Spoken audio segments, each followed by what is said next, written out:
ইদানিং পশু পাখির মাংস খেতে পারেন না অভিনেত্রী জয়া আহসান। মাংস খেতে গেলেই তার মনে হয় একটি প্রাণীকে হত্যা করা হচ্ছে। এমন মন্তব্যের পর সামাজিক যোগাযোগ মাধ্যমে তাকে ঘিরে শুরু হয় ব্যাপক আলোচনা সমালোচনা। সেই বিতর্ক থামতে না থামতেই এবার ঘোড়ার মাংসের বাণিজ্য নিষিদ্ধ ও নিয়ন্ত্রণের দাবিতে হাইকোর্টের জনস্বার্থে রিট দায়ের করেছেন এই অভিনেত্রী।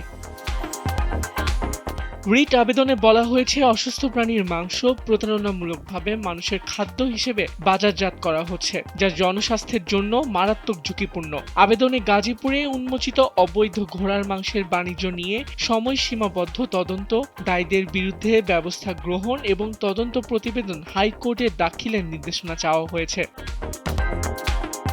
এর আগে ২০২৫ সালের নভেম্বরের শুরুতে গাজীপুরে জেলা প্রশাসন, প্রাণী সম্পদ অধিদপ্তর, র্যাব ১ ও পুলিশের যৌথ অভিযানে একটি তুলা কারখানায় অবৈধ জবাইখানার অস্তিত্ব পাওয়া যায়। সেখানে ৩৬টি অসুস্থ ঘোড়া, ৮টি জবাইকৃত ঘোড়ার মৃতদেহ এবং বিপুল পরিমাণ মাংস উদ্ধার করা হয়।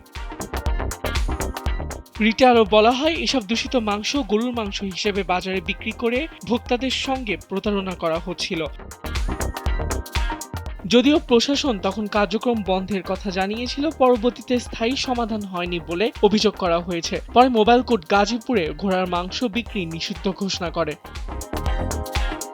আবিদ খান, সময়ের আলো।